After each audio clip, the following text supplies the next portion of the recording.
வாழ்க வையகம், வாழ்க வளமுடன். பதஞ்சலி யோக சூத்திரமானது 4 பாதங்களை உடையது. சமாதி பாதம், சாதன பாதம், விபூதி பாதம், கைவல்ய பாதம். சமாதி பாதத்தினுடைய முதல் பகுதியை பார்த்துட்டு இருக்கோம்.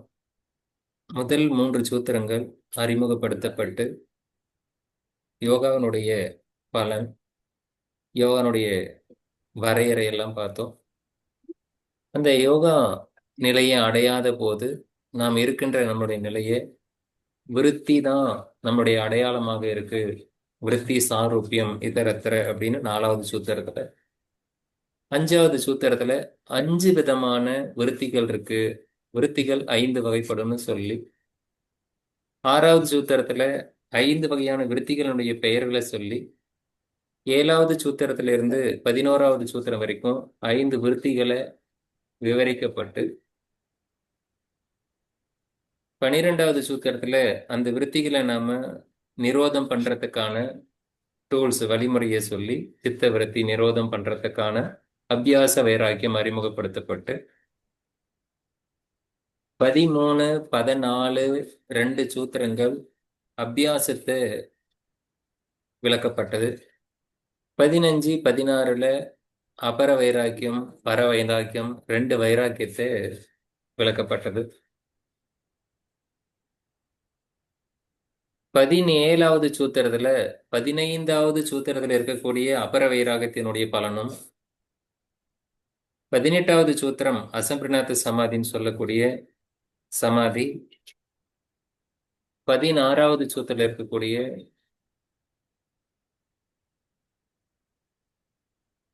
பர வைராக்கியத்துக்கான பலனாக சொல்லப்பட்டது. இந்த 18 சூத்திரங்களோட ஓரளவுக்கு பதஞ்சலி சூத்திரம் நிறைவடைந்துடுச்சுன்னே சொல்லிடலாம். சம்பிரநாத சமாதி, அசம்பிரநாத சமாதி, நீங்க அந்த சமாதியை ரீச் பண்ணிட்டீங்கன்னா அதுக்கப்புறம் ஒன்றும் இல்லை. அதன் பிறகு விளக்கப்படுகிறது. 18 சூத்திரங்கள் புரிஞ்சிருச்சுன்னா அதுக்கு மேல நீங்க படிக்கிறதுக்கு ஒன்றும் இல்லை. ஆனா அது விளக்கமா சொல்லணும், புரிஞ்சுக்கணும் அப்படிங்கிறதுக்காக நாம ஃபர்தரா படிக்கிறோம். 19வது சூத்திரம், 20வது சூத்திரம் 2 சூத்திரத்துல எப்படி பண்ணக்கூடாது, எப்படி பண்ணணும், பண்ணும்போது உங்களுடைய அணுகுமுறை எப்படி இருக்கணும், பாவா அண்ட் பாவனா அப்படின்னு 2 வார்த்தைகள் நம்ம கையில இருக்கு பிலாசபில. அதுல இந்த பாவனா அப்படிங்கிறது நம்முடைய அணுகுமுறை எப்படி இருக்கணும் அப்படிங்கிறது. பவ பிரத்தி விதேக பிரகிருதி லயானம், இதை நம்ம டீட்டெயிலாக பார்த்தோம். ஒரு மெக்கானிக்கலான ஒரு சமாதி அப்படி இயல்பா அது பாட்டுக்கு நடந்துட்டு இருந்ததுன்னா அது நீங்க தேகமற்ற நிலை, விதேக நிலை அடையலாம், பிரகிருதியில லயமாக வேண்டி வரும். ஆனா முக்திக்கு மோட்சத்துக்கு போக முடியாது. அப்போ அது சீர்பட்டு வரக்கூடிய ஒரு சமாதியை நம்ம அடையணும்னா இந்த 5 படிநிலைகளை சீரா கடக்கணும். ஸ்ரத்தா, வீரியா, ஸ்மிருதி, சமாதி, பிரக்ஞா. ஒண்ணுக்கு இன்னொன்னு தூண்டுதலா இருக்கும். ஸ்ரத்தா தான், ஸ்ரத்தா இருந்தாதான் நீங்க ஈடுபாடோட பயிற்சியில் ஈடுபட முடியும், உங்களுடைய ப்ராக்டிஸ்ல ஈடுபட முடியும். வீரியா உங்களுடைய முயற்சி, ஃபுல் எஃபர்ட்டோட பண்றது. தென் அதனால என்ன கிடைக்கும்னா உங்களுக்கு ஒரு ஸ்மிருதி அனுபவம் கிடைக்கும். அந்த அனுபவத்துல நீங்க கவனமா இருக்கணும். அப்படி கவனிக்கும் போது உங்களுக்கு சமாதி அப்படின்னு ஏற்பட்டு சமாதி மூலமா ஞானம் வரும். பிரக்ஞா அச்சீவ் பண்றோம். ஞானம் பிறகு பிறகு நம்ம அடைய வேண்டியது ஒன்றும் இல்லை, அதோட முடிஞ்சது. இதை அடையில இந்த வழிமுறை இல்லைன்னா வேற எல்லாமே இதை தவிர, அதாவது இந்த 5னுடைய சாதன் பஞ்சுக்கு இந்த வழிமுறையில அச்சீவ் பண்ணாத எந்த தியானமும் எந்த யோகா பயிற்சியும் இந்த முழுமைக்கு இட்டு செல்லாது. அது முன்னாடி இருக்கிற நிலைக்கு, முன்னிலைக்கே இழுத்து செல்லும், ரிவர்ஸ்லயே போகும், கொண்டு போகும் அப்படிங்கிறது. 21, 22 நம்முடைய முயற்சியினுடைய வேகத்தை குறிப்பிடக்கூடியது. தீவிர சம்வேகானாம் ஆசனக. முழுமையான தீவிரம்ங்கிறது எக்ஸ்ட்ரீம்லி சம்வேகானாம், இன்டென்ஸோட பண்றது தீவிரம் அப்படிங்கிற ஒரு வேர்டு. ஆசன்னக அப்படின்னா மிக பக்கத்துல தான் இருக்கு அந்த சமாதி, நீங்க அடையக்கூடிய அந்த கோல் பக்கத்துல தான் இருக்கு. இந்த வார்த்தையில கொஞ்சம் புரிஞ்சுக்கிறது, இந்த சூத்திரம் சொல்ற ஒரு எந்த அளவுக்கு முயற்சி அப்படின்னா, நம்ம இனிமேல் நம்மளால இந்த முயற்சிக்கெல்லாம் சில உதாரணங்கள்லாம் கொடுத்துருக்காங்க. திரௌபதி துயில் உரியப்படுகிறது, துச்சோதனால் வந்து துயில் உரியப்படுது. அப்போ வந்து அவங்க எடுத்த உடனே கை ரெண்டு தூக்கிடல, கண்ணா என்னை வந்து காப்பாத்து அப்படின்னு. அவங்க அண்ணங்கிட்ட போய் அவங்க காப்பாத்தல. அவங்களோட முயற்சி ட்ரை பண்றாங்க, முடியல, முடியாத போது அவங்களால இவ்வளவுதான் எக்ஸ்ட்ரீம், இனிமேல் என்னால முடியறதுக்கு ஒண்ணும் இல்லை அப்படின்னு ஒரு நிலை வரும்போது அந்த அளவுக்கு அவங்க முயற்சி பண்ணி கடைசியில தான் அவங்க வந்து இறைவனை வந்து சரண்டர் அடைகிறாங்க. இதுல ரெண்டு பகுதி இருக்கு, நாம முயற்சி பண்றதுன்னு ஒண்ணு இருக்கு. இதை இன்னும் கொஞ்சம் என்னோட சொந்த அனுபவத்துல இருந்து நான் ஒண்ணு சொல்றேன், அதுல இருந்து நீங்க புரிஞ்சுக்கலாம் நம்ம எந்த அளவுக்கு முழுசா எஃபோர்ட் போட்டு அதுக்கப்புறம் இறைவன் நம்ம சரண்டர் அடையணும் அப்படிங்கிறது இங்க அப்படியே கொடுத்துருக்காங்க. எஃபோர்ட் இருக்கணும், அதை தாண்டி அதுக்கப்புறம் ஈஸ்வர பிரணிதானா வருது. ஆனா எடுத்த உடனே நீங்க ஈஸ்வர பிரணிதானா போகணுமானா அதுக்கு முன்னாடி ஒரு சிலது இருக்கு. ஒன்றும் இல்லை, ஒரு ஒகேனக்கல் அப்படிங்கிற ஒரு ம், ம், காவிரி ஆறு. அதில் நாங்கள் பள்ளிக்கூடம் எல்லாமே ஒரு 10th 11th படிக்கிற டைமில் வந்து பள்ளிக்கூடத்துலேருந்து பசங்க எல்லாம் போயிருக்காங்க, அண்ணா கூட இருக்காங்க. அந்த ஆறு கடக்கிறதுக்கு பரிசல் வருது. பரிசல் வந்து அப்போ ஒரு ஆளுக்கு 2 ரூபா கொடுத்தா அந்த பக்கம் ஆறு வந்து கடந்து விட்டுருவாங்க. ஆனால் 2 ரூபா கொடுக்கறதுக்கு நாங்கள் அப்போ தயாராக இல்லை. அப்போ நாங்கள் 2 பேர் மட்டும் என்ன பண்ணோம், ஒரு ஆற்றுல குதிச்சு நீச்சல் அடிச்சு போயிடலாம் அப்படிங்கிற மாதிரி குதிச்சு டைவ் பண்ணோம். அவங்க பரிசலில் போயிட்டாங்க, தூரமாக போயிட்டு இருக்காங்க. நாங்களும் டைவ் பண்ணி நீச்சல் ஸ்விம் பண்ணிகிட்டே இருக்கோம். ஒரு லெவலுக்கு மேலே என்னோட ஃப்ரெண்ட் என்ன சொன்னா, ஒரு பாதி ஆற்றுல போன பிறகு கொஞ்சம் காலுக்கு மணல் தட்டுற மாதிரி இருக்கு, இங்க கொஞ்சம் நின்று ஓய்வு எடுத்துட்டு நம்ம போகலாம் அப்படிங்கிற மாதிரி அவன் காலை வச்சு ட்ரை பண்ணா. கால் வச்சு நிற்கவே முடியல, கால் வச்சு இழுத்துக்கிட்டே இருக்கு. தண்ணிக்குள்ளார உள்ளார புகுந்து நீச்சல் அடிச்சாலும் நீச்சல் அடிக்க முடியல. ஒரு லெவலுக்கு மேல கையை தூக்கி பரிசல்காரர்கிட்ட காட்டுறோம், இனிமேல் வந்து அவ்வளவுதான், நம்மளால கடக்க முடியாது அப்படின்னு ஒரு நிலைமை வந்த போது அப்போ எனக்கு ஒண்ணு தோணுச்சு. அஹ் தண்ணி போற போக்குல அடிச்சுட்டு போட்டோம், ஆனா தண்ணிக்குள்ள மூழ்காம மட்டும் தலையை மட்டும் மேல வச்சுக்கலாம் அப்படின்னு நான் அவங்ககிட்ட சொன்னேன். அதே மாதிரி 2 பேரும் வந்து தண்ணிக்குள்ள மூழ்காம மட்டும் அப்படியே ட்ரை பண்ணோம். கொஞ்ச நேரத்துல அப்படியே அதுவே கொஞ்சம் ஒரு ஓரமா வந்து ஒரு மணல்ல வந்து சேர்ந்துட்டோம். அப்போ அந்த முயற்சி இனிமேல் என்னால பண்ண முடியாது அப்படிங்கிற ஒரு நிலை வரும் வரைக்கும் நம்ம வந்து அந்த முயற்சி பண்ணணும் அப்படிங்கிறது தான் அது இருக்கிறது. எல்லா இடத்துலயும் இதை வந்து சொல்லிட்டு இருக்காங்க. இப்ப எப்படின்னா, இது வந்து நம்மளுடைய வாழ்க்கை, நம்மளுடைய சொந்த பந்தங்கள், இதெல்லாம் நம்ம இந்த நீங்க மகாபாரதத்தை வந்து நமக்குள்ளார தான் எடுத்துக்கணும். நமக்குள்ள இருக்கக்கூடிய சித்த விருத்திகள், நமக்குள்ள இருக்கக்கூடிய நம்மளுடைய சொந்த பந்தங்கள், நம்முடைய உறவுகள், சொல்லப்போனா நம்ம கூட இருக்கிற எல்லா துச்சோதனும் நம்மளை துயில் உரிவாங்க. நம்மளுடைய 5 புலனும் நம்மளை துயில் உரியும். ஸோ அவங்களெல்லாம் தாண்டி நம்ம முயற்சி பண்ணி நம்ம அந்த அளவுக்கு வந்து இந்த தீவிர சம்பேகானம் எல்லாத்துல இருந்தும் நீங்க ஓவர் கம் பண்ணணும். அந்த தீவிரமான ஒரு முயற்சி. இன்னொரு உதாரணம் கூட சொல்லலாம். ஒருத்தனை வந்து தண்ணிக்குள்ள போட்டு அமுக்கி பிடிச்சிப்பாங்க. அவனே தான் போய் தண்ணிக்குள்ள மூழ்கி இருப்பான். அவனுக்கு பேர் வந்து அம்பின்னு பேரு. அந்நியன் படத்துல தண்ணிக்குள்ள போய் மூழ்கிப்பான். அவ்வளவுதான், சூசைட் பண்ணிக்கணும் அப்படின்னு சொல்லிட்டு. அப்போ சூசைட் பண்ணிக்கிற போது அவனை அறியாமலே அவனுக்குள்ள இருந்து அந்நியன் வெளிப்பட ஆரம்பிப்பான்.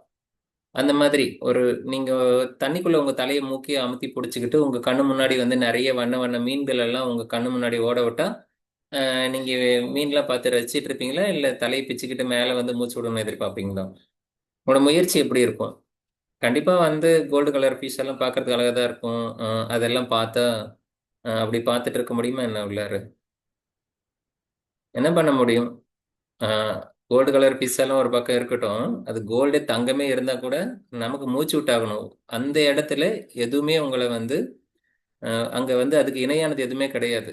அப்போ உயிர் தான் முக்கியம். அந்த ஒரு முயற்சி வந்து எஃபோர்ட் இருக்கும் நம்ம வெளியே வரணும்ட்டு.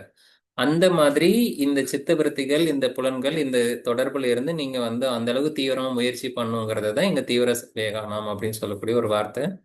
அது உண்மையிலேயே ஒரு தீவிரமான வார்த்தை அது. அஹ் அவ்வளவு வந்து ஆழமான ஒரு வார்த்தை. அந்த அளவுக்கு எஃபோர்ட் இருக்கணும் அப்படின்ட்டு. அந்த அளவுக்கு பண்ண முடியலன்னா அதான் மிருது மத்திய அதி மாத்திரை. எந்த அளவுக்கு பண்றீங்களோ அந்த அளவுக்கு அது வந்து பலனை கொடுக்கும். பலன் கொடுக்காமலாம் போகாது. ஈவன் இந்த ஜென்மத்தை நமக்கு முடியுதுன்னா கூட அடுத்த ஜென்மம் அதுலேருந்தே தொடரும். கண்டிப்பாக அதுக்கான வாய்ப்புகள் வந்து மேலான பிறவி தான் கூட்டு போகும். அதுக்கப்புறம் தான் நம்மகிட்டே சரண்டர் வருது. ஈஸ்வர பிரணிதானாத்வா அப்படிங்கிற ஒரு வேர்டு வந்து பக்தியிலும் குறிப்பிடுறது உண்டு. இதை வந்து நம்ம ஈஸ்வர பிரணிதானா அப்படிங்கிறது பிற நிதானம் டைம்லாம் கிடையாது. நீங்க அப்படியே நீங்க வந்து அவ்வளவுதான் சரண்டர்.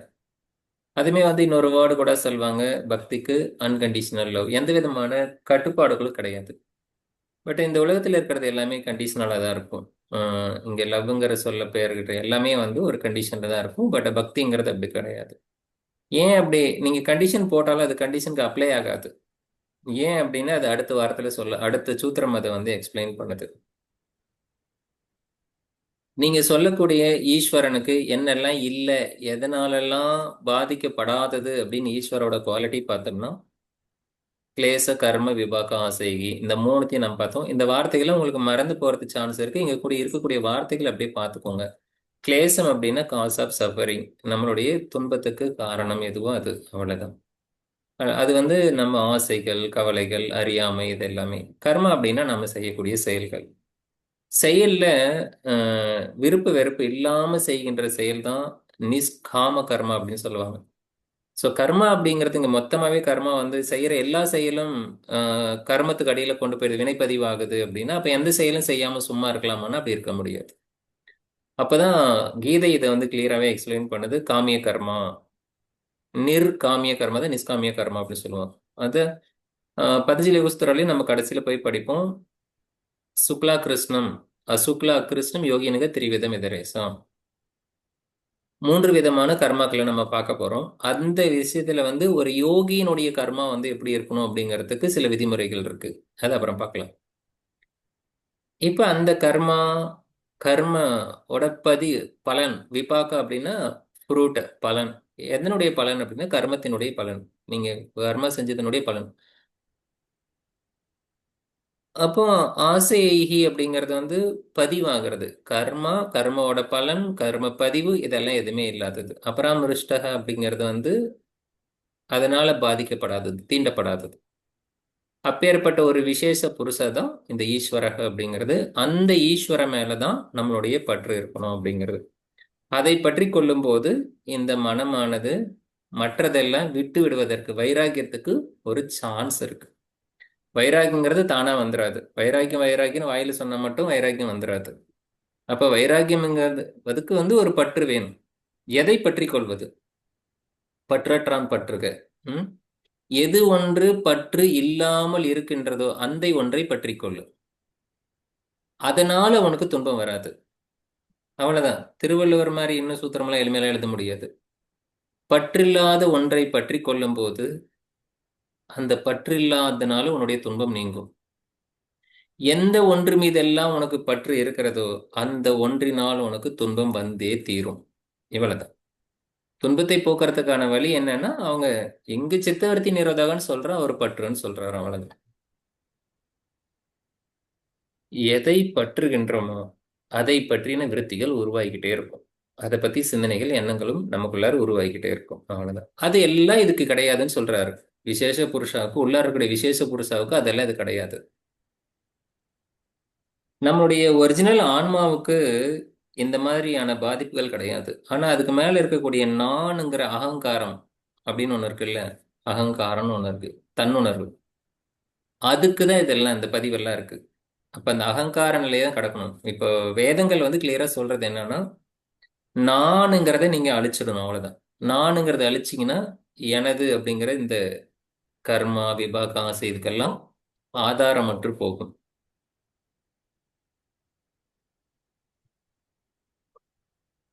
தத்ர நிரதிசயம் சர்வஜ்ஞத்து பீஜம், அந்த நிலையில தான் வந்து இறைநிலை வந்து எல்லாம் அறிந்த, அங்க வந்து கிளேச கர்மங்கள் இல்லைங்கிறதுனால அங்க எதுவுமே இல்லாம போயிடுமான்னா அப்படி கிடையாது. ஆனா அங்க பேசிக் ஃபண்டமெண்டல் அறிவெல்லாம் அது உள்ளார இருக்கு. ப்ரோக்ராமிங் அதுல தான் இருக்கு. கலங்கப்படாத ப்ரோக்ராமிங் அதுல இருக்கு. தத்திர நிரதிசயம் சர்வஜ்ஞ பீஜம். அப்படி இருக்கக்கூடிய அந்த ப்ரோக்ராம் குறையுமானா குறையாது. அப்படி குறையாத ஒரு வற்றாயிருப்பு, பேராற்றல், இதெல்லாம் வந்து இந்த பேரறிவு, நிரதிசயம் சர்வக்ஞம் அப்படிங்கிறது, சர்வக்ஞன் அப்படிங்கிறது வந்து பேரறிவாளன் அப்படின்னு அர்த்தம். ஈஸ்வரன் அப்பேற்பட்டது.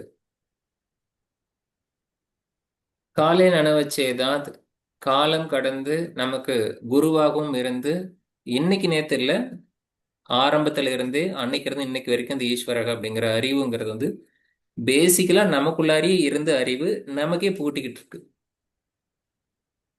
எப்படியாவது நம்மளை ஞானம் அடைய வச்சிடணும் அப்படின்ட்டு நம்பிக்கையை வந்து இழக்காம வச்சிருக்கு. இன்னும் நம்பிக்கை இழக்கல அது. எப்படியாவது இன்னைக்கு படிச்சிருவாங்க, இன்னைக்கு இந்த வகுப்புல படிச்சிருவாங்க, இல்லை நாளைக்கு வகுப்புல படிச்சிருவாங்க, இல்லை அடுத்த பேட்ச்லயாவது படிச்சிருவாங்க, இல்லை அடுத்த வருஷம் படிச்சிருவாங்க. அவங்க எப்படியாவது வந்து இந்த வயசு, இந்த வாழ்க்கை முடியறதுக்குள்ளார எப்படி என்னை வந்து சேர்ந்துருவாங்க அப்படின்னு இறைவனுக்கு ஒரு நம்பிக்கை.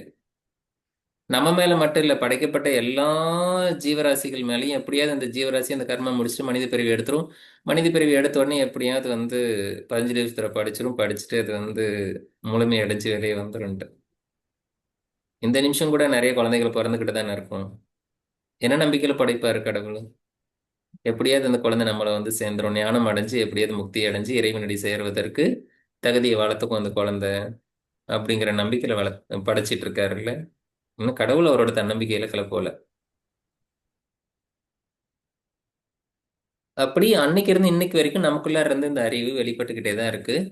இது ஒரு குரு தன்மை அப்படிங்கிறது, இருள் நீங்கிய நிலை உள்ளார் இருக்கிறது. அது பிரகாசம்னு ஒரு வார்த்தை சொல்றது உண்டு, ஞானம்னு சொல்றது உண்டு. அறிவு ஞானமாக நமக்குள்ளார இருக்கு அப்படிங்கிறதா இது. இதை நம்ம ஒரு வார்த்தையா வடிக்கணும்னா, இதை வார்த்தையில சொல்லணும்னா, இதனுடைய முதல் அதிர்வு என்னவா இருக்கும் அப்படின்னா அதுதான் பிரணவம் அப்படிங்கிறது. இந்த பிரணவம் அப்படிங்கிற ஒரு சொல் நம்ம சவுண்டா கொடுத்தோம்னா அது ஓம் அப்படிங்கிறதுல வரும்.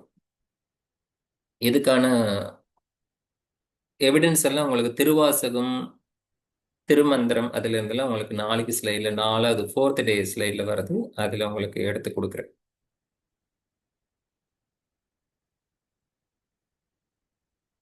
இந்த ஓம்காரத்தை ஜபம், ஜபக, ஜபன திரும்ப திரும்ப திரும்ப ஒரு வார்த்தையை சொல்றதுக்கு பேரு ஜப, அவ்வளவுதான். மாந்தோட்டம், கள்ளந்தோட்டம், தென்னந்தோட்டம் அப்படிலாம் தோட்டம் இருக்கா? ஜப கூட்டம், ஜப தோட்டம் அப்படிலாம் கேள்விப்பட்டிருக்கோமா? ஜபம் பண்ணிட்டே இருக்கிறது. ஒரு வார்த்தை அங்கெல்லாம் வேற மாதிரி ஜபம் இருக்கும். அதுதான் இங்க எப்படியோ ஒண்ணு. ஜபம் அப்படிங்கிறது ஒரு ஒரு வார்த்தையை திரும்ப திரும்ப உச்சாரணை பண்றது. ஒரு லெவலுக்கு மேல நீங்க பண்ண வேண்டிய அவசியம் இருக்காது. மைண்ட் அதுலயே அடாப்ட் ஆகி தானாவே பண்ணும். அதுதான் தத் ஜபக தது அர்த்த பாவனம். அர்த்த பாவனையோட பண்ணுங்க. இந்த பாவனா அப்படிங்கிற ஒரு வேர்டு வந்து ஒரு பெரிய மிகப்பெரிய சொல்லு. பாவா பாவனா அப்படின்னு ஒரு கான்செப்ட் இருக்கு. பாவா அப்படிங்கிறது வந்து உங்களுடைய ஆட்டிடியூடு. பாவனா அப்படிங்கிறது வந்து நீங்க போடுற உங்களுடைய சேஞ்ச் பண்ணக்கூடிய நீங்க எப்படி அணுகுமுறை அப்படின்னு ஒண்ணு இருக்கு. இங்க ஒரு பாவனம் இருக்கு, அர்த்த பாவனம். இன்னும் சில பாவனங்கள் உண்டு. உம் மோக்ஷ பாவனம் அதுதான் இறுதியானது. மோக்ஷ பாவனையோட நாம வந்து எப்பவும் இருக்கணும் அப்படிங்கிறது தான். இந்த மோட்ச பாவனை இல்ல அப்படி மீதி எல்லாமே வந்து கீழ்நிலைக்கு இட்டு போகக்கூடியது தான். ஸோ அதெல்லாம் நம்ம இன்னொரு டீட்டெயிலாக பார்க்கலாம். இப்போதைக்கு இங்க அர்த்த பாவனை, இங்க இருக்கக்கூடிய எல்லா வார்த்தைக்கும் முதல்ல அர்த்தம் தெரிஞ்சிடணும். நீங்க இன்டர்பிரட் பண்றது எப்படி வேணா பண்ணலாம். தத் ஜபக, தத் அர்த்த பாவனம். இத நம்ம சொல்லும் போது தத் ஜபக ததர்த்த பாவனம் அப்படி சிம்பிளா சேன் பண்ணிடுவோம். தத் ஜபக தத் அர்த்த பாவனம் சேர்த்து சொல்லும் போது தத் ஜபக ததர்த்த பாவனம். அந்த மாதிரி நாம இதை பண்ணுவோம். இது வரைக்கும் நாம வந்து பார்த்தோம், சென்ற வகுப்புல பார்த்தது எல்லாம் ஓரளவுக்கு நினைவு வந்திருக்கும் அப்படின்னு நம்புறேன்.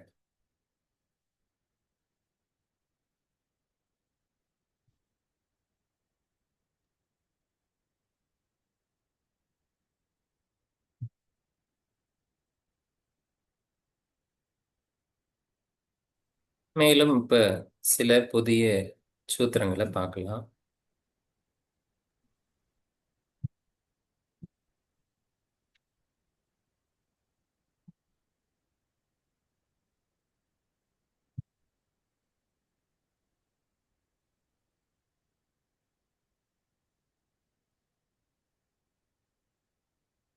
அப்படி நாம சேன் பண்ணும்போது அப்படி சேன் பண்ண நமக்கு என்னதான் பலன் கிடைக்கும்? ஓம் அப்படிங்கிற சப்தத்தை நீங்க ஜபம் பண்ணும்போது அர்த்த பாவனையோட பண்ணும்போது என்ன பலன் கிடைக்கும்? ஒரே ததக அப்படின்னா ஆமா கேக்குதுங்களா? ஆ அந்த 20வது சூத்திரம் பொண்ணு ரிவர்ஸ் போகல 20th சூத்திரம் அந்த ஸ்லைடு 20 சொல்லணுமா? 20th சூத்திரம் அந்த ஸ்லைடு கொஞ்சம் போடுங்க. ம்.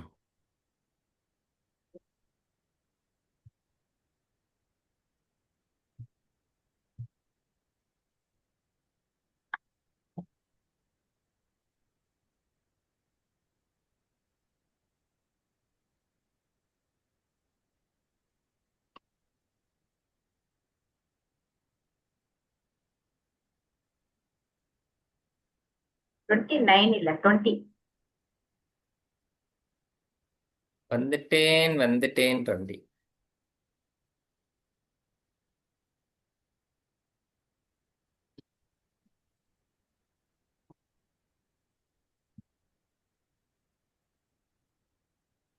இதான் 20.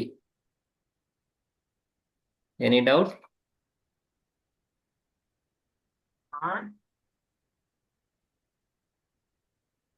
இது 29ல இருக்கு. மாறவே இல்ல, எனக்கு மட்டும் தான் தெரியலையா? மாறிச்சா என்ன? 29ல தான் இருக்கு. 29ல தான் இருக்கா? ஆ, 29 தான். Stop sharing again.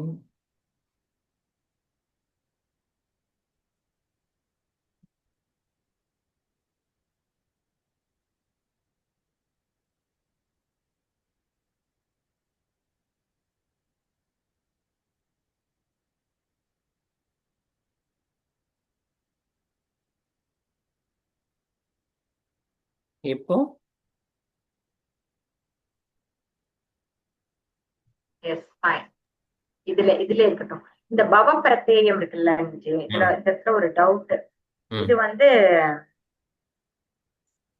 இதுல சமாதி கிடைக்கும் ஆனா முக்தி கிடைக்காதுன்னு சொன்னீங்க, அப்படித்தானே? எதுல? பவ பிரத்யேயம் ம், இந்த சமாதி. இப்ப அபர வைராக்கியம் பர வைராக்கியம் வந்துட்டோம். ம். இப்ப இந்த பவ பிரத்யேயோ விதேக பிரகிருதி லயானாம் அப்படிங்கிறது அபர வைராகியத்தோட பெனிஃபிட்டா? அப்படி அச்சச்சோ. எடுக்கலாமா? ஆஹ் 18ஓட இல்ல, அந்த செக்மெண்ட்டே முடிஞ்சு போச்சு. சரி. 18 அபர வைராகியத்தினுடைய சாரி பர வைராகியத்தினுடைய பெனிஃபிட் 18. ஓகே. மூன்று இது குணங்களை ரெண்டு. கடந்து மூன்று குணங்களை கடந்து முக்குணங்களை கடந்து மூல பிரகிருதியை நீங்க கடக்கும் போது ம். உங்களுக்கு ஒரு சமாதி ஏற்படுதாம். அந்த சமாதி அந்நியமானது, வேறானது. அசம் பிரக்ஞாத்து. சம் என்றால் இணைதல், பிரக்ஞா என்றால் உணர்வோட கூடிய சமாதி. உணர்வு நிலைகளை கடந்த சமாதி ஒண்ணு ஏற்படுது அப்படின்னு சொல்றாரு. மூன்று குணங்களை கடக்கும் போது நமக்கு அப்படி ஒரு சமாதி ஏற்படுதுன்னு சொல்றதுதான் அந்த 16வது சூத்திரம். அதனுடைய பெனிஃபிட் தான் அது சரி. அந்த குணங்களை கடக்கும்போது ஏற்படுகின்ற சமாதி தான் இந்த அசம்பிரணியத்த சமாதி அப்படிங்கிறது 18ல இருக்கு. அந்த 18ஓட அந்த அது பெனிஃபிட் எல்லாம் முடிஞ்சிருச்சு அங்க, அவ்வளவுதான். அதோட அது வந்து அந்த சாப்டர் க்ளோஸ் பண்ணிடணும். இந்த சமாதி பழகுறதுக்கு உங்களுக்குள்ளார சில குவாலிட்டி வேணுங்கிறாரு. அது என்ன அப்படின்னா, சில பேருக்கு சமாதி இயல்பாகவே அமையலாம். இல்லைன்னா அதனோட போற போக்குலயே நீங்க வந்து விட்டுறலாம். இப்ப கண்ண மூடி உட்காடுறீங்க, மெக்கானிக்கலா சமாதி நடக்குது. நிறைய பேருக்கு அந்த மாதிரி வந்து சமாதி வந்து எனக்கு தெரிஞ்ச நிறைய பேர் என்னோட ஃப்ரெண்ட்ஸுங்களே இருக்காங்க. அவங்க அதான். அப்படிதான். அப்ப வந்து அது பாஸ்ட் லைஃபோட பெனிஃபிட்டா, ம். அது பாஸ்ட் லைஃபோட கண்டினியூஷனா? புரியல. அப்படியே சமாதி நடக்கிறது அப்படின்னு சொல்றீங்க இல்லையா, பவ பிரத்யம் அப்படிங்கிறது.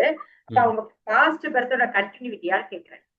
இங்க இருக்கக்கூடிய எல்லாமே பாஸ்ட் கண்டினியூ தான். எப்படின்னா இங்க இருக்கக்கூடிய ஒரு விருத்தி கூட முன்னாடி இருந்து கிடைக்காது கிடையாது. முன் அனுபவங்கள்ல இருந்து நமக்கு வரும். ஸோ இப்ப சித்தவிருத்தி அப்படிங்கறது வந்து எழுந்துகிட்டே இருக்கும். கண்ணை மூடினாலும் நமக்கு வந்து விருத்திகள் உருவாகிக்கிட்டே இருக்கும். சில பேருக்கு அது முன் வினை அப்படிங்கறதெல்லாம் இங்க மென்ஷன் பண்ணல. இயல்பா, பவக என்றால் இயல்பாகவே இருப்பது. அவ்வளவுதான். அவ்வளவுதான் மீனிங் அதுக்கு. ஒருத்தனுக்கு இயல்பாகவே அமையலாம். எப்படி ஒருத்தனுக்கு வந்து இயல்பா ஒருத்தனுக்கு டேலண்ட் வந்து பாட்டு பாடுறது வருதோ, மியூசிக் போடுறது வருதோ, அப்படி அது அவனுக்கு அது என்ன சொல்லுவோம்? அவனுடைய பிறவி பலன் தானே சொல்லுவோம். சொல்லணும்னா அதான் அப்படி கேக்குறேன். சொல்லுவோம். அத பாஸ் அதான் ம். அந்த பிறவி பலன்னா முன்ன ஏற்கனவே அவங்க அது அதுல இருந்திருக்கணும். அவர் நல்ல வந்து சிங்கரா இருந்திருப்பாங்க. இங்க வந்து பூர்வ ஜென்ம பலன்ற எந்த வார்த்தையும் அவர் மென்ஷன் பண்ணல. ரொம்ப சிம்பிளா ஒருத்தருக்கு இயல்பாவே இருக்கும் அப்படின்ட்டாரு. பவக அப்படிங்கிறது அவருக்கு இருக்கும், நேச்சுரலா இருக்கும், அவ்வளவுதான். அந்த இயல்பான ஒரு சமாதியை ஒரு சரி, அது சமாதின்னு சொல்லக்கூடாது. கிட்டத்தட்ட ஒரு தியானம், அந்த ஒரு அவ்வளவுதான். குவாலிட்டி. தியானம் பிரத்யேகம்ங்கிறது ஒரு தியானம், அவ்வளவுதான். அவனுக்கு ஒரு தியானம் நிகழுது. அது எந்த விதமான நோக்கமும் இல்லாம போயிட்டு இருக்கு. தானா அமைது. சில பேர் சமாதி வருது, உட்காந்துருப்பாங்க, சமாதி அடைவாங்க. அவங்களுக்கு என்ன வரும்னா சித்திகள் உருவாகும். சித்திகளானது அது மோட்சத்துக்கான தடை அப்படின்னு அவனுக்கு தெரியாது. சித்திகளை என்ஜாய் பண்ண ஆரம்பிப்பான். அது என்ன பண்ணும்னா, அவன் அந்த சித்திகள்ங்கிறத அங்க விதேகம் அப்படின்ற சொல்ற ஒரு நிலை. தேகத்தை கடக்கக்கூடிய ஒரு நிலை. அஷ்டம சித்தியில அனிமா கரிமா அது எல்லாமே வந்து இந்த தேவ சரீரம்னு சொல்லுவோம், இல்ல அனிமா கரிமான்னு சொல்லுவோம். அது தேகம் கடந்து ஒரு விஷயம் பண்றது. எப்படி கனவுல நாம வந்து இன்னொரு எக்ஸ்பீரியன்ஸ் பண்றோமோ அது மாதிரி அவங்க உட்கார்ந்துருக்கும் போதே அவங்க பாடியை விட்டுட்டு அவங்க விதேகம் எடுத்து நடப்பாங்க. ஆனா அது என்ன பண்ணும்னா, அது வந்து பிரகிருதியில தான் லயம் பண்ணும். திரும்ப அடுத்த ஜென்மம் தான் கொடுக்கும். அது வந்து முழுமை அடையாது. கர்மாவே வந்து பியூரிஃபை பண்ணாது, அல்லது கர்மாவை முழுசா அழிக்க முடியாது. இந்த இடத்த வந்து அவர் ஏன் சொல்றாரு அப்படின்னா, உங்களுடைய அவேர்னஸோட நீங்க பண்ணணும்.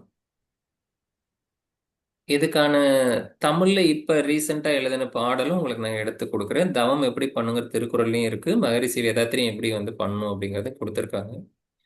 அஹ் நம்ம வந்து மிக கவனமா இருக்கணும் அப்படின்னு சொல்லிட்டு அதுதான் வந்து அவர் வந்து அடுத்த சூத்திரத்துல சொல்றாரு. முதல்ல உங்களுக்கு வந்து யோகாக்குள்ளார வரணும்னா ஸ்ரத்தா வேணும், ஃபெய்த் வேணும், தென் வீரியா, ஸ்மிருதி. வீரியாங்கிறதுக்கு வந்து நிறைய டெபினிஷன் இருக்கு. அதுக்கு எல்லா பயிற்சியும் பண்றது, கண்ணாடி பயிற்சி, ஜீவகாந்த பெருக்க பலன் பயிற்சி எல்லாம் பண்ணுவாங்க. நமக்குள்ள இருக்கக்கூடிய எனர்ஜியை வந்து அதுதான் பிரம்மச்சரிய வீரிய லாபக அப்படின்னு ஒரு வார்த்தை படிப்போம். பிரம்மச்சரியம் வந்து வீரியம் வேணும். ஏன்னா உங்களுடைய உயிர் சக்தியோட இன்டென்ஸ் வேணும். அப்பதான் அந்த மைண்ட் வந்து அதெல்லாம் தாங்கி உள்ளார கடந்து போகும். இல்லைன்னா நமக்கு வந்து மைண்ட் வந்து அதுல போதுமான எனர்ஜி இல்லைன்னா நம்ம தியானத்துல இருந்து சீக்கிரமா வெளியே வந்துருவோம். அது வந்து பூர்வக இதரேசம் கீழ்நிலைக்கு நம்மளை மீண்டு இட்டுட்டு போயிடும். வேற ஏதாவது டவுட் இருக்கா இதுல? அந்த செக்மெண்ட் 18ஓட க்ளோஸ் பண்ணுங்க. இது வந்து அடுத்து 19 20 வந்து எப்படி பண்ணணும் பண்ணக்கூடாது அப்படிங்கிற ஒரு எச்சரிக்கை. அடுத்து நீங்க உங்களோட பண்றதுல உங்களுடைய எஃபோர்ட், அந்த வீரியம்னு சொன்னோம் இல்லையா? அந்த வீரியத்துக்கு ரெண்டு சூத்திரம் இருக்கு. தீவிர சம்பேகான மிருது மத்தியாதிம், எவ்வளவு வீரியமா நீங்க செயல்படணும் அப்படிங்கிறதுக்கு ரெண்டு சூத்திரம் இருக்கு. அதன் பிறகு நீங்க சமாதியை ரீச் பண்றதுக்கு ஈஸ்வர பிரணிதானா, அப்ப ஈஸ்வரோட அது ஒரு குவாலிட்டி என்ன, டூல். அதோட ஜபம் இப்ப என்ன, அது ஒரு அதெல்லாம் பண்ணா. டூல் அப்படிதானே? ம்? அது ஒரு ஒன் ஆஃப் த டூலா? ஈஸ்வர பிரணிதானங்கள் ஒரு டூல். ஈஸ்வர அபியாச வைராகியம் மாதிரி. பிரணிதானாங்கிறது அப்ப வைராக்கியம் தான் டூலு. வைராக்கியத்தை ஆஹ் அடையறதுக்கான ஒரு டூலு. டூலுக்கு டூலு. இதுவும் ஒரு டூல், டூலுக்கு டூல். ஓகே. ஆமா. ஓகே. Got it.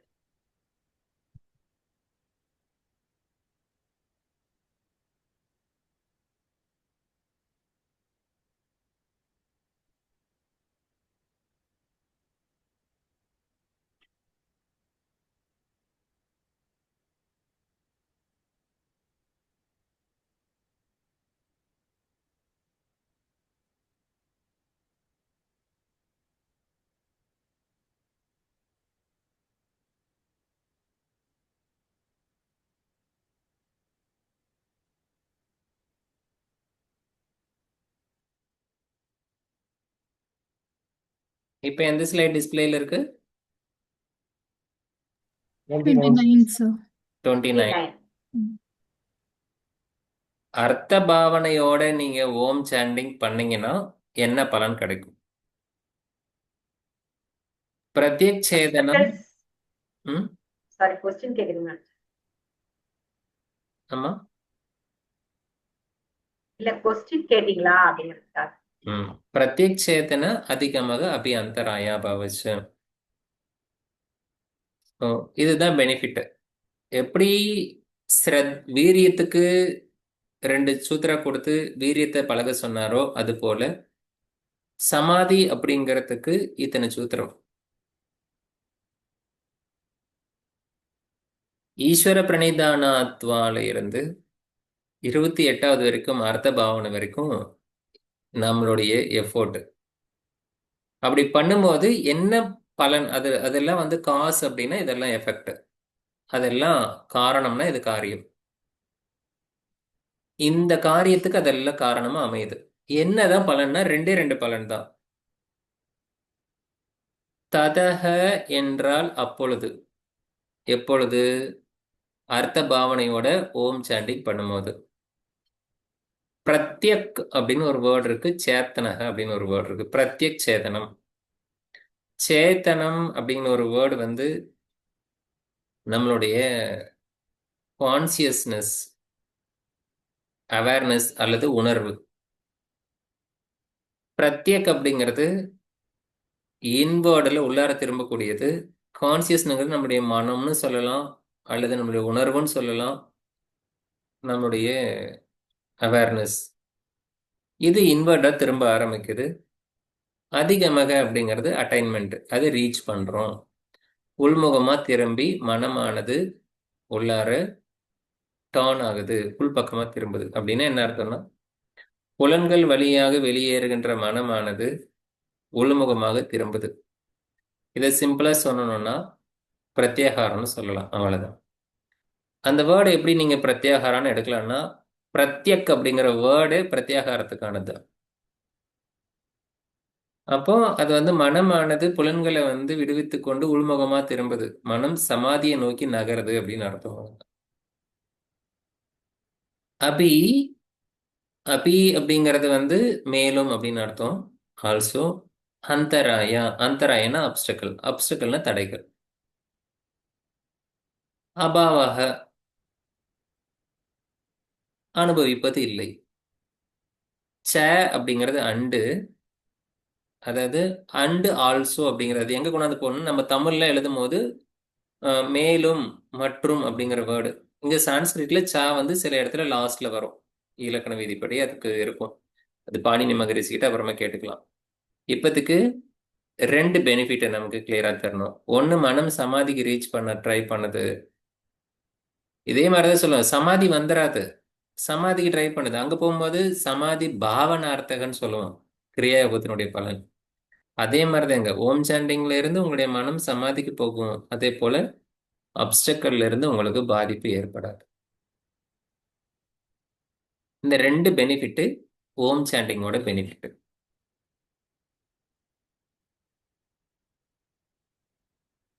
இது எதுக்காக பண்றோம்னா, ஏன் ஈஸ்வர பிரணிதானா பண்ணோம், ஏன் ஓம் பண்ணோம்? வைராக்கியத்தை ரீச் பண்றதுக்காக. அப்போ வைராக்கியத்தினுடைய ஒரு பலனை கொண்டு வந்து இங்கு நிறுத்தியாச்சு. இப்போ இவர் அப்டக்கல்னா என்ன அப்படின்னு நமக்கு ஒரு கொஸ்டின் உருவாச்சுன்னா, வியாதிஸ்தியான சம்சய பிரமாதாலசியாவிரதி பிராந்தி தர்ஷனாலப்த பூமிகத்துவ அனவஸ்தி தத்துவானி சித்த விக்ஷேபா தே நவ அந்தராயா. சில சூத்திரங்கள்ல புக்ல நவ அந்தராயான்னு இருக்கும், சில இடத்துல சித்த விக்ஷேபா அந்தராயான்னு மட்டும் இருக்கும். அது சொன்னாலும் சொல்லலாம், பஞ்ச கிளேசாக, சில புக்ல கிளேசாகான்னு இருக்கும், அவ்வளவுதான். 5 இருக்கும், 5 தான் இருக்கு, அவ்வளவுதான். அது போல சில சூத்திரங்கள் இருக்கும். நான் மேக்சிமம் வந்து இருக்கிற எல்லா வார்த்தையும் மிஸ் பண்ணிடக்கூடாதுங்கிறதுனால இருக்கிறதெல்லாம் எடுத்து போட்டுக்கிட்டேன் நான். இது இல்லாம இருக்கு அப்படின்னு வேணா சொல்லிக்கலாம் அதுக்காக. இப்போ இதுல 9 அப்டக்கல். இன்னைக்கு கூட நம்ம ஒரு ஸ்டூடெண்ட் சொன்னாங்க, எனக்கு 10 அப்டக்கல் வருது அப்படின்னாங்க. எங்கிருந்து வருதுன்னா, நம்மளுடைய ஸ்டடியில 10 அப்டக்கல் வரலாம், ஆனா வாழ்க்கையில 10 அப்டக்கல் வரக்கூடாது. ஏன்னா மொத்தம் இருக்கிறது 9 தான்.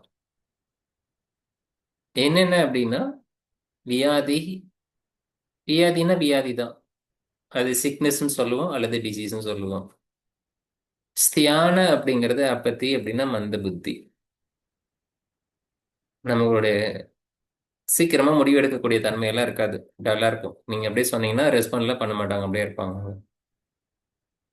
இங்க இருக்கிறதெல்லாம் யாருக்கும் எல்லாம் இல்லை, அவ்வளவுதான். அதுக்கு மேல நான் சொல்லல. அடுத்து வந்து சம்சய. சம்சய அப்படிங்கிறது வந்து டவுட், சந்தேகப்படுறது. நம்ம அதேவெல்லாம் படிக்கும்போது ந சம்சயன்னு படிப்போம்ல, சந்தேகங்களுக்கு இடமில்லாமல் அப்படின்னு அர்த்தம். சந்தேகங்களே இல்லை அப்படின்னு சொல்றோம். பிரமாத அப்படிங்கிறது பிரமாதமான வார்த்தை தான். ஆனா இங்க பிரமாத அப்படிங்கறது வந்து கேர்லெஸ்னஸ். ரொம்ப சாதாரணமா சொல்லுவோம் இல்லையா? கை காலில் காயம் இருக்கும், நகமெல்லாம் பேர்ந்திருக்கும். கேட்டா ஒரு வார்த்தை சொல்லுவோம், கல் அடிச்சிருச்சு அப்படின்னு. மனசாட்சி தொட்டு சொல்லணும், கல்லு வந்து காலை அடிச்சிச்சான். ம். அது வந்து அடிச்சு நகத்தை உடைச்சிட்டு போச்சான். நாம போற போக்குல உதைச்சு, அந்த கல்லை உதைச்சு நம்ம நகத்தை நாம பேத்துக்கிட்டோம். நாம தான் கல்லுல அடிச்சு மோதி நகத்தை பேத்தோம்னு சொல்லணும். அதெல்லாம் எதனால வருதுன்னா, இந்த பிரமாதத்தினால வரக்கூடிய பிரமாதமான ஏற்பாடு அதெல்லாம். பிரமாத அப்படிங்கிறது வந்து கவனக்குறைவு, கேர்லெஸ்னஸ். ஆலசியம், லேசினஸ். ஆலசியம் அப்படிங்கிறது வந்து சோம்பேறித்தனம். அபிரதி, அவேர்ஷன் அப்படின்னு ஒரு வேர்டு இருக்கு. இங்க வந்து டிரான்ஸ்லேட் சில இடத்துல கொடுத்துருக்காங்க, புலன்களோட ஈடுபாடுல அதிகமா இருக்கிறது அப்படின்ட்டு. பட் அவிரதி அப்படிங்கிறது வந்து அவேர்ஷன், வெறுப்பு உணர்வோட இருக்கிறது அப்படின்னும் ஒரு சில கமெண்ட்ரியில இருக்கு. பிராந்தி தர்ஷனா அப்படிங்கிறது, பிராந்தி தர்ஷனம் அப்படிங்கிறதும் கிட்டத்தட்ட வந்து நமக்கு ஈஸியா புரிஞ்சிடும், இதெல்லாம் மறக்கவே மறக்காது. பிராந்தி அடிச்சவனோட தர்ஷனம் எப்படி இருக்கும், அவனோட பார்வைக்கு விஷயங்கள் எப்படி புரியும்.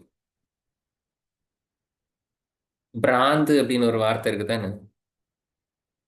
ம். நமது பக்கத்து மாநிலத்தோட வார்த்தை அது. ம். கேள்விப்பட்டிருக்கோமா? பிராந்து.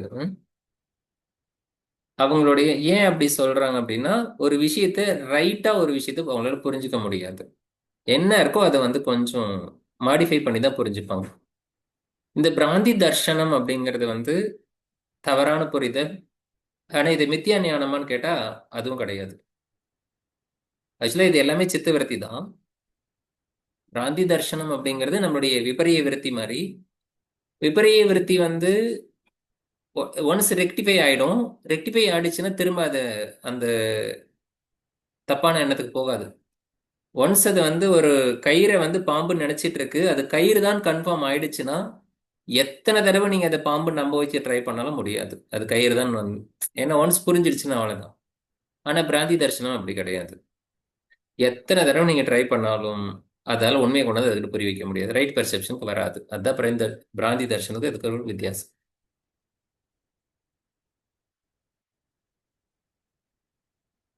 அலப்த பூமிகத்துவ அனவஸ்தி தத்துவானி, இது மூணுமே வந்து ஒரே விக்ஷேபமா தான் எடுத்துக்கிறோம்.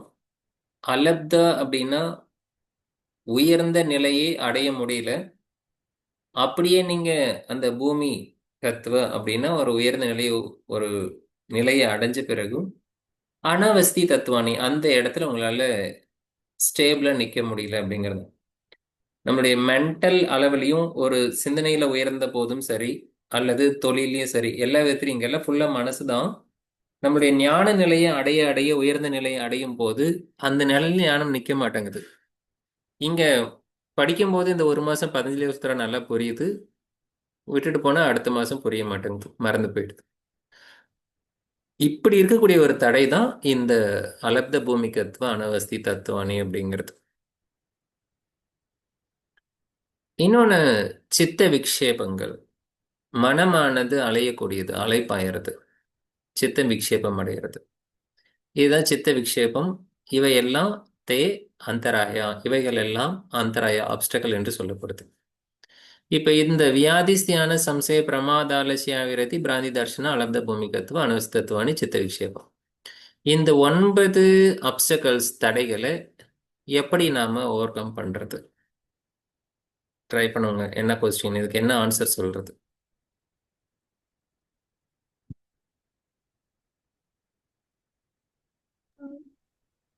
ஈஸ்வர பிரணிதான sir. ஈஸ்வர பிரணிதானா, வெரி ஓம் குட். ஓம் ஓம் சான் பண்ணி ஈஸ்வர பிரணிதானா அப்படிங்கிற அந்த நிலைக்கு நீங்க சரண்டர் ஆகிறது தான் இதை நிவர்த்தி பண்றதுக்கான வழி. இதெல்லாம் நமக்குள்ளார இருக்கு அப்படின்னா நம்ம பாடியில எப்படி வெளிப்படையா தெரியும், எப்படி வெளிப்படும்? ஒன்று பிசிக்கலா வெளிப்படும், இல்லைன்னா மென்டலா வெளிப்படும். இந்த ரெண்டு பகுதியை இங்க ரெண்டுமே கொடுத்துருக்கு. துக்க தௌர்மனசிய அங்கமே ஜெயத்வா சுவாச பிரஸ்வாச விக்ஷேப சகபோக. விக்ஷேபம்ங்கிறது வேற ஒன்றும் இல்லை, அங்க பார்த்து அதே சித்த விக்ஷேபம் தான். இவ்வாறு சித்த விக்ஷேபம் அடைகிறது சகபோக. இதெல்லாம் நம்ம கூட இணைஞ்சே இருக்கக்கூடியது. சில இடத்துல சொல்லுவாங்க இல்லையா, ஒரு புனிதமான ஒரு அற்புதமான ஒரு சந்தோஷமான பயணத்துல உடல் உபாதைகளும் விபத்துகளும் ஒட்டியே பிறந்தவை அப்படின்னு. டூர் போகும்போது தான் வயித்தால போகும். அப்போதான் சளி பிடிக்கும், காய்ச்சல் வரும். போன இடத்துல எங்கேயும் ஐஸ்கிரீம் வாங்கி சாப்பிடலான்னா அப்பதான் மூக்குல உலகும்.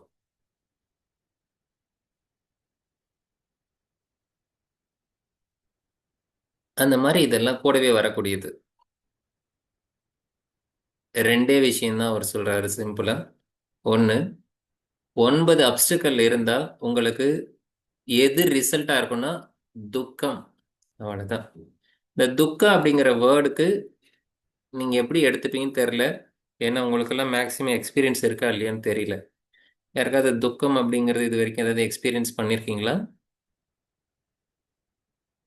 துக்கம், துயரம், கவலை, வேதனை, பெயின், மனசு வலிக்குது அப்படிங்கிற மாதிரி ஏதாவது யாராவது எக்ஸ்பீரியன்ஸ் பண்ண மாதிரி ஏதாவது ஐடியா? எதுவும் இல்லை தானே? அனுபவிக்காத ஒன்று சொல்லிக் கொடுக்க முடியாது, கஷ்டம்தான்.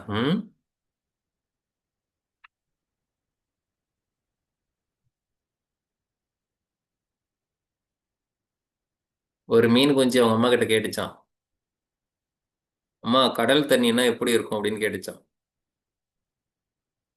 அது சொல்லிச்சான், நம்ம தண்ணி கடல் தண்ணியில தாண்டி இருக்கேன் அப்படின்னு சொல்லிச்சான்.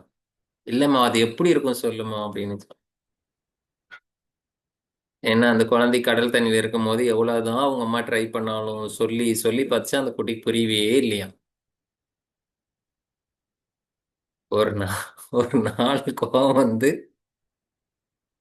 கடலை விட்டு தூக்கி வெளியே போட்டுருச்சான். அங்க துடிச்சு, ஐயையோ என்னால மூச்சு விட முடியல, என்னை தூக்கி தூக்கி தரலையும் கடல் தண்ணியிலேயே போட்டுச்சான். அப்புறமா குதிச்சு குதிச்சு நீயே வான்னு சொன்னதுக்கப்புறம் அப்புறம் குதிச்சு குதிச்சு தண்ணியில விழுந்து அதுக்கப்புறம் தான் அவங்க ஊர்ல உள்ளார தண்ணிக்குள்ளார பெருமூச்சு விடுறது. நாம வெளியே மூச்சு பெருமூச்சு விடுறது வேற. தண்ணிக்குள்ளார போய் அது பெருமூச்சு விட்டுச்சான். கதையில அப்படிதான் வரும். அங்க உள்ளார போய் ஏமா என்னை தூக்கி இப்படி போட்ட அப்படின்னுச்சான். இல்ல உனக்கு தண்ணின்னா எவ்வளவு சொல்லியும் புரிய வைக்கல, புரிய முடியல உனக்கு, இப்ப புரிஞ்சுதான்னுச்சான். புரியுது புரியுது இப்ப அப்படின்னு. அந்த மாதிரி துக்கத்திலேயே இருக்கிறவனுக்கு துக்கம் என்னன்னு புரியாது. அதனால நம்ம நம்ம இருக்கிறதே துக்கம்தான். இது இந்த 9 அப்டிக்கலோட வெளிப்பாடு அப்படின்னு சொல்லப்படுது. தௌர்மனசிய டிப்ரெஷன் இருக்கும். பாஸ்ட் நடந்த விஷயங்களை திரும்ப திரும்ப நினைச்சு நம்ம கவலைப்படுறது. இது ரெண்டும் மென்டல் டிஸார்டர், சைக்காட்ரிக் ப்ராப்ளம். இதெல்லாம் மனம் சார்ந்த இல்னஸ். அங்கமே ஜெயத்வ, அங்க அப்படின்னா பாடி, ஜெயத்வன்னா ட்ரம்பிளிங், நடுங்கிறது. உடல்ல போதுமான ஸ்டெபிலிட்டி இருக்காது, அவ்வளவுதான். உடல் அளவு வெளிப்படுறது. இது ஒண்ணு. சுவாச பிரசுவாசம், மூச்சு காத்து உள்ளார போறது வெளியே வர்றது, அது ப்ராப்பரா இருக்காது, அவ்வளவுதான். இதெல்லாம் வெளிப்படுகின்ற தன்மை. இந்த மாதிரியான விக்ஷேபங்கள் தான் இதனுடைய வெளிப்பாடுகளா இருக்கு அப்படிங்கிறது இந்த 9 அப்டிக்கல். 30, 31 இந்த 2 சூத்திரமும் நம்ம ஒன்னா தான் பார்க்கணும். 9 அப்டிக்கல், அதனுடைய வெளிப்பாடுகள் இதில் இருக்கக்கூடிய 4, இது 4 2 கிளாஸிஃபை பண்ணி இதை நீங்கள் எடுத்துக்கணும்.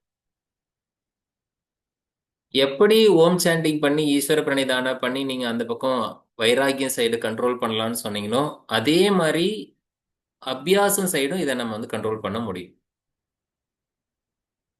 ஏன்னா அபியாச வைராக்கியம்ங்கிற டூல்ஸை நம்ம வச்சிருக்கோம். அப்போ ஒரு சைடு எப்படி ஈஸ்வர பிரணிதானால் இருந்து வந்து ஓம் சாண்டிங் பண்ணி நீங்க கண்ட்ரோல் பண்ணீங்களோ, அதே மாதிரி அபியாசம் சைடும் பண்ண முடியும். தத் பிரதிஷேதார்த்தம் ஏக தத்துவ அபியாசக. ஏக தத்துவ அபியாசம், ஏதாவது ஒன்றை பயிற்சி செய்வதன் மூலமாக இதையெல்லாம் பிரதிஷேதார்த்தம் பண்ணலாம். இங்க போட்டிருக்கிற அர்த்தம்னா மீனிங் அப்படியே எடுத்துக்காதீங்க, அந்த அர்த்தம் இல்லை. நம்ம எப்படி அணுகிறது, என்ன அப்ரோச் பண்றது அப்படிங்கிறது. இவைகளெல்லாம் தத் பிரதிஷேதார்த்தம், இவைகளெல்லாம் நம்ம என்ன பண்ணலாம் அப்படின்னா, பிரதிஷேதார்த்தம் பண்றதுன்னா அதெல்லாம் வந்து நம்ம ரெடியூஸ் பண்ணலாம். இந்த அப்டக்கல்ல நம்ம ரெடியூஸ் பண்ணலாம். எப்படி அப்படின்னா அபியாசத்தால பண்ணலாம் அப்படிங்கிறாரு. அந்த அபியாசத்தை கூட, அபியாசம்னா ஏற்கனவே ஒரு லட்சணம் பார்த்துருக்கோம். அது வந்து சத்காராசி வித்தோ திருட பூமி, முறைப்படுத்தப்பட்ட பயிற்சியா இருக்கணும் அப்படின்ட்டு. அப்ப அதேதான் இங்க வந்து சொல்றேன். அந்த மாதிரி முறைப்படுத்தப்பட்ட ஒரு ஏதாவது ஒருநிலைப்படுத்தப்பட்ட ஒண்ணு வந்து பர்ஃபெக்டா பண்ணணும். இதை பகவத்கீதையில யோக கர்மசு கௌசலம் அப்படின்னு சொல்லுவோம். முழு திறமையோட பண்ணணும் அப்படின்னு சொல்லுவோம். அப்ப யோக தத்துவ அபியாசம்ங்கிறத வந்து சில பிரின்சிபல்ஸ், சில டெக்னிக் பர்ஃபெக்டா காயின் பண்ண ஒரு டெக்னிக்கை நீங்க ஃபாலோ பண்ணி பண்ணலாம். அதுக்கு சில உதாரணங்களை கொடுக்குறாரு. இருக்கிறதுலயே வந்து ஆரோக்கியமா வாழ்றதுக்கு, இருக்கிற இடத்துல இருந்து நீங்க பாதிப்பு இல்லாம வாழ்றதுக்கு இந்த சூத்திரம் தான் உங்களுக்கு சப்போர்ட் பண்ணும். இந்த சூத்திரத்தை அப்ளிகேஷன்ல நீங்க பயன்படுத்தலைன்னா, ஒரு உதாரணம் சொல்லுவாங்கல்ல, கையில எதை வச்சுக்கிட்டு எதை தேடிட்டு இருந்தாங்களா? வெண்ணெய் வச்சுட்டு ம் கையில வெண்ணெயை வச்சுட்டு நெய் கையில வெண்ணெயை வச்சுட்டு நெய் தேடிட்டு இருந்தாங்களாம். அப்படிதான் இது. நம்மளை சுத்தி இருக்கக்கூடிய பாப்புலேஷன், நம்மளை சுத்தி இருக்கக்கூடிய உறவுகளும் சரி, நம்மளுடைய சமுதாயமும் சரி, உறவுகளே இல்லாத சமுதாயங்களும் இவர் 4 வகையா பிரிக்கிறாரு. எப்படி இவங்களெல்லாம் அப்ரோச் பண்றது? ரொம்ப சிம்பிளா பிரிக்கிறாரு. சுகமா இருக்கிறவங்க, துக்கமா இருக்கிறவங்க, புண்ணியம் பண்ணுவங்க, அப்புண்ணியம் பண்ணுவங்க. இத நீங்க மத்தவங்கள பண்றதுக்கு முன்னாடி நீங்க என்ன ஆகணும் அப்படிங்கறத நீங்க முதல்ல முடிவு பண்ணிடுங்க. நீங்க சுகமா இருக்கணுமா, துக்கமா இருக்கணுமா, புண்ணியவாதியா இருக்கணுமா, அப்புண்ணியம் பண்ணவனா இருக்கணுமாங்கிறது ஆட்டோமேட்டிக்கா வந்துடும் இல்லையா? நாம ஒருத்தன் தண்ணியில விழுந்துட்டான், அவனை போய் கை பிடிச்சு தூக்குறோம் அப்படின்னா, அவன் நீச்சல் அடிக்க தெரியல, அவனை காப்பாத்த போறான்னு நமக்கு என்ன தெரியணும்? நமக்கு நீச்சல் தெரியணும். நீச்சல் தெரியாம ஒருத்தன் கிணத்துல விழுந்துட்டாங்கிறது நமக்கு நீச்சல் தெரியாம நான் போய் உள்ளார விழுந்து காப்பாற்ற முடியுமா? தெரிஞ்சாலே காப்பாத்துறது கஷ்டம். ம் ஏன்னா அவனும் நம்மளையும் சேர்த்து உள்ளார இழுப்பான். அந்த மாதிரி முதல்ல நம்ம வந்து அந்த ஸ்டேட்டுக்கு வந்துடணும். இதுல எது பெஸ்டா இருக்கும் நீங்க பாருங்க. சுகமா இருக்கிறது, துக்கமா இருக்கிறது, புண்ணியம் பண்ணுது, அப்புண்ணியம் பண்ணுது, 4 வகையை கேட்டகரைஸ் பண்ணியிருக்காரு.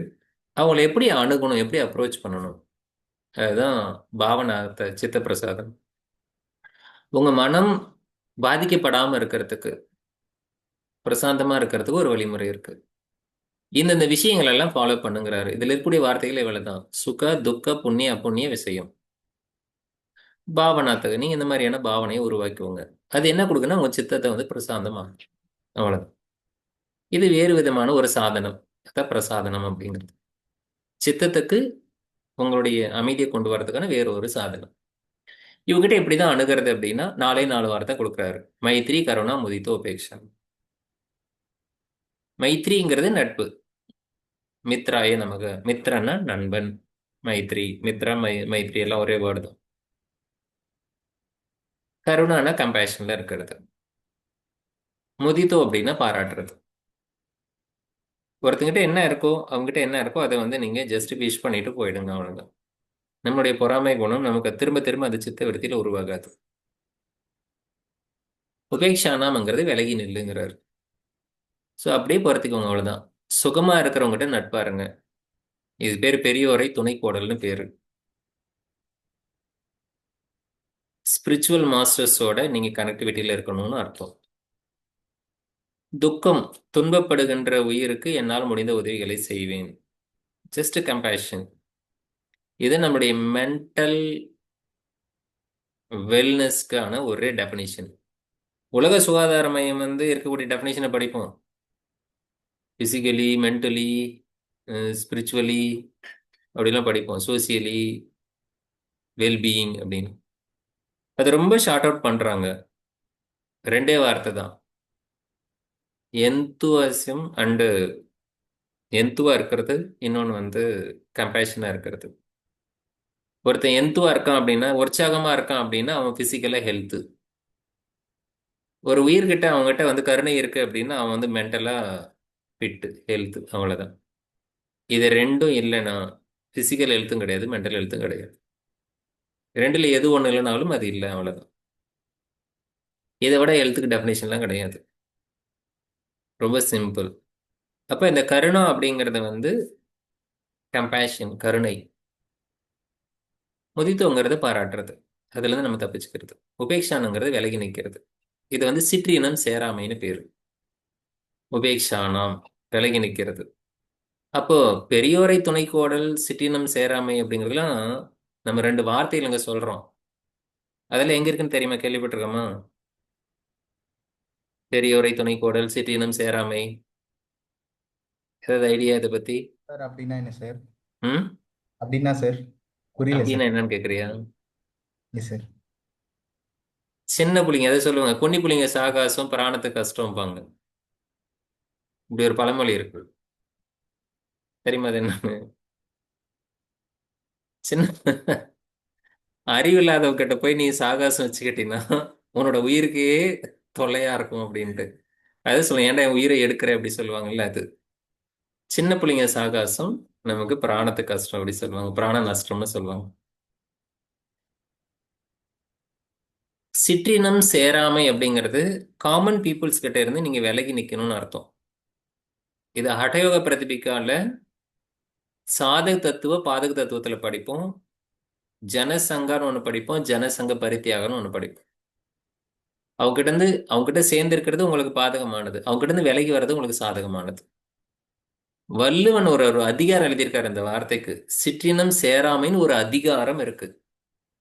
பெரியோரை துணைக்கோடல் ஒரு அதிகாரம் இருக்கு. அது ஒண்ணுத்துக்குள்ளாரி 10 திருக்குறள் இருக்கு. 20 திருக்குறளை தான் ரெண்டு வார்த்தையில சொல்லிட்டு இருக்கேன். அந்த ரெண்டு அந்த ரெண்டு அதிகாரத்தை கொண்டு இவர் ரெண்டே வார்த்தையில போட்டு வச்சிருக்காரு. அதுதான் அந்த மைத்திரிங்கிறதும் உபேக்ஷானம்ங்கிறதும். இந்த 4 பேர்கிட்ட எப்படி நடந்துக்கணும், 4 பேர்கிட்ட எப்படி நடந்துக்கணும்னு தெரியல, அதனால அவன் கஷ்டப்படுறான். இதானே சாதாரணமான யதார்த்தமான வார்த்தை சொல்றது. அவனுக்கு என்னப்பா, அவனுக்கு 4 பேர்கிட்ட எப்படி நடந்துக்கணும்னு தெரியும், அவன் எங்க இருந்தாலும் பொழைச்சுப்பான், அவ்வளவுதானே. ஸோ இந்த அளவுக்கு வந்து மகரிஷி வந்து ரொம்ப எளிமைப்படுத்தி இந்த மாதிரி அப்ரோச் பண்ண சொல்லியிருக்காரு. இது ஒரு விதமான ஏகதத்துவ அபியாசத்துல ஒண்ணு. இன்னும் 5 விதமான ஏகதத்துவ அபியாசங்கள் இருக்கு. அதை நாம வரக்கூடிய வகுப்புல பார்க்கலாம்.